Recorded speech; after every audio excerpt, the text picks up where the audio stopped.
This afternoon is a simple but significant ceremony, because I can assure you that the fiscal situation of the government had to be tweaked and had to be prioritized for us to get $1.06 million to buy vehicles for the police. It's not a situation that the government can afford. We cannot afford. But it was important that we made a statement to the police that we cared about them and we cared about their conditions of work. And this is why I want to thank my cabinet for agreeing to prioritize expenditure even before the budget to get $1 million to spend on the police service. And this is not the beginning of the improvement of conditions of work for the police. I want to tell you quite boldly that once we use what we have correctly, you will be getting more vehicles, because I know you deserve more vehicles, so you will be getting more vehicles, but a condition that you use what you have wisely, and you use it as if it is yours. I was speaking to the police high command this week, and I said to them, the matter of fighting crime and the work of police officers ought to be not only a duty, but a vocation. It ought to be something that you want to leave a legacy. That I was a member of the police force when criminal activity in this country was reduced to zero or near zero. A legacy that you can tell your children that I was part of it.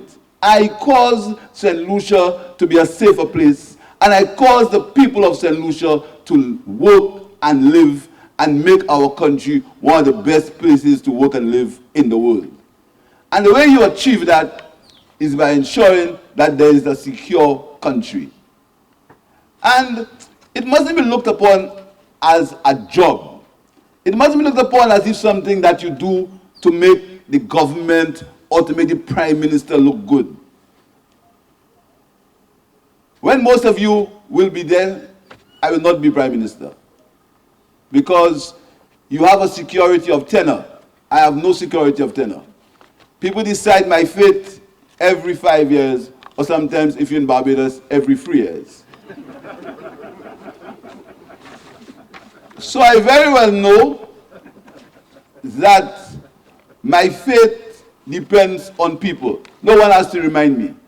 I need no reminder. But what I know is once the people have entrusted me with the confidence, and I want to thank them for that, once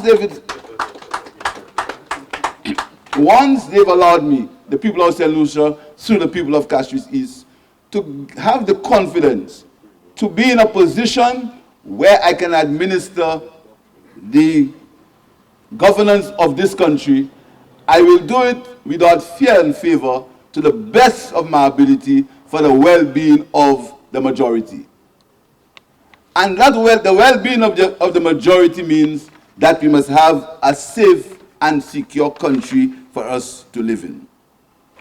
So I will spare no efforts within the limits of the fiscal constraints that we live with to improve your conditions. So this year, and I say this year with emphasis, we are going to commence construction of the Grosile police station. The Grosile police station is a station 6 years too late, but it's going to start this year. And I've been told that the construction time will be a little less than 18 months. So if God spares our lives and the people of St. Lucia spare our lives, we will be opening a brand new police quarters in the town of Grosile, if not at the end of 2022, in the first quarter of 2023. We are also going to, and I've just discussed with the Attorney General, we are finalizing the agreement with NIPRO to repair the Vieux-Fort police station. That agreement is going to be finalized very soon, and NIPO has promised that they are ready to commence work on the Vieux-Fort or the southern headquarters of the police force. So we are going to start that this year, and it's going to continue, hopefully. I understand that the construction time may be about 12 months. So the police officers in the south, you are going to have better conditions of work very soon. There has been a lot of criticism about the police. Criticism about the police high command. And everyone knows that many people are saying that the government's actions have been too slow when it comes to the police service.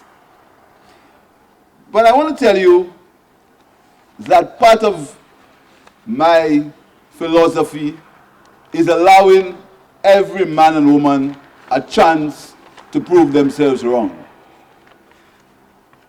I start with trusting you until you cause me to distrust you. And I always say to my colleagues that I'm not in the business of reading any man or woman's heart. That's what my father taught me. So I never try to imagine people's motives or people's hearts. I can't, I never will, and no one will. I can only act on your actions. I can only act on how you behave. I can only act on what you produce. And that is how I will measure the police service. On their actions and their production, not on anybody's heart. I can't promise you that. Apart from not being a heart surgeon, it's impossible to read anybody's heart. So I will not try to interpret anybody's motives. I challenge the police high command and the officers to improve the crime situation in the country. And they want the tools to do it, I will provide the tools. These are not going to be the only vehicles that you're going to get. We are going to produce more vehicles to you this year. Because what we ask for you is commitment. What we ask from you is every day you put your uniforms or you go to work with a purpose of improving the quality of life for yourself, your children, and the country. Because at some point, if the crime continues, it will reach your doorstep. It might not reach yours personally, but it will reach your friend, your cousin, your family, it will reach you. So you have a moral duty to ensure that by your actions and by the work you do, not for the Prime Minister, not for me, not for the government, not for the ministers, for yourself and for your country, you give a fair day's work for a fair day's pay. I know that your conditions could be better, but I want to tell you that's the history of our government to improve the conditions of the men and women of the police force. We were the ones who built all the new police stations in St. Lucia today. I can say that without any fear or favor. We were the ones who built the Marchand police station. We were the ones who built the 2 police stations in Dennery. We were the ones who will build the Grosley police station. So when it comes to understanding the conditions of work under which policemen live and work in particular, we know about it. And this government will continue to work so that you can have better conditions. So it's up to you. It's up to you. It's up to you to have pride and dignity. It's up to you to understand that you have to work together.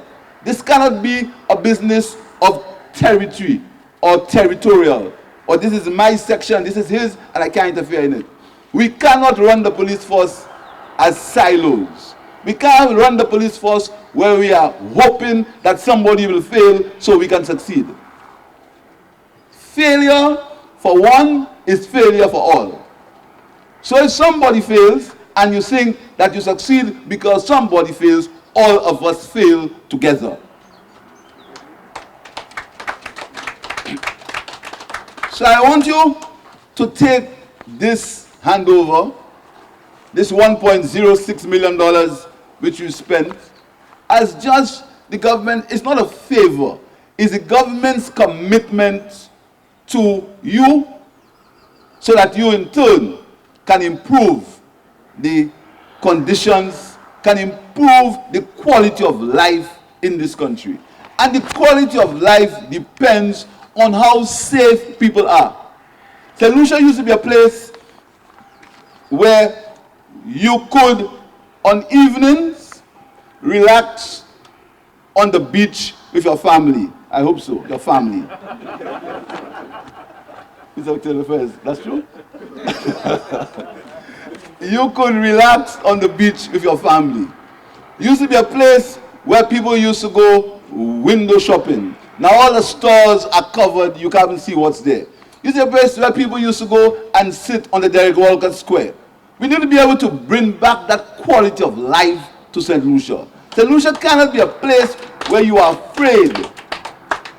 And it's up to you. The onus is on you to bring that life back. We can bring it back. There are countries in the region where we brought it back. Sometimes we speak about Singapore. The first situation in Singapore was they did two things. They cleaned the country and they saw about law and order. A country without law and order, regardless of all the strides that you make economically, if there is no law and order, if there's not security of person, the country will not be a good place to live. So this home invasion thing must stop. I was appalled that there could have been a home invasion in one of the most populous places in St. Lucia. And I know witnesses are afraid to come forward. I've assured the Commissioner of Police that this year he's going to get more resources for your witness protection program.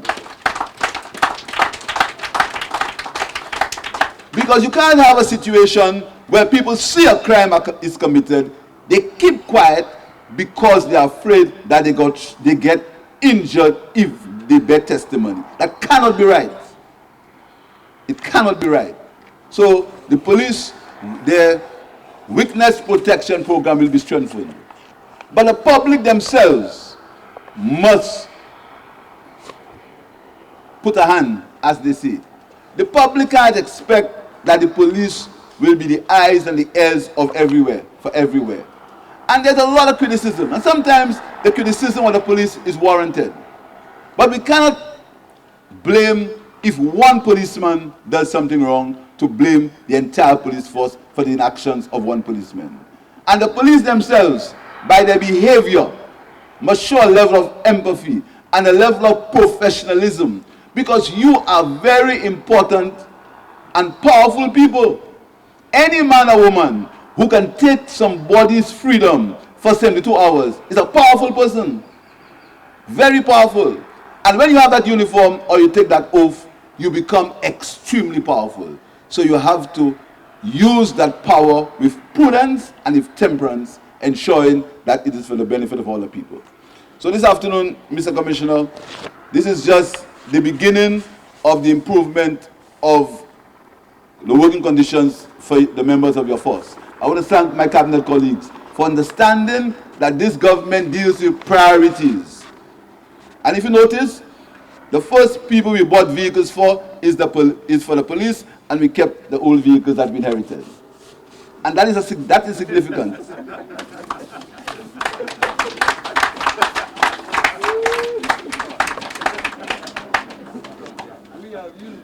Because we have used vehicles and you have new ones. That is how important we take you and the members of your service. So everybody must understand our commitment to law and order. And we are not going to be going about the place boasting and beating our chests. We think that the police They deserve it. So the police cannot be put in a situation where they have to get their requirements from dinners, no matter how good and well-being these may be.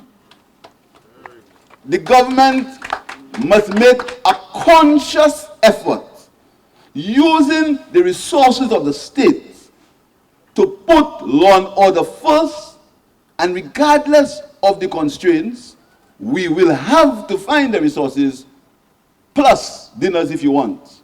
But we have to have the resources to improve your conditions of service. So I thank you very much for the work that you've been doing. I know that the public expects a lot more from you. I want you to live up to these expectations.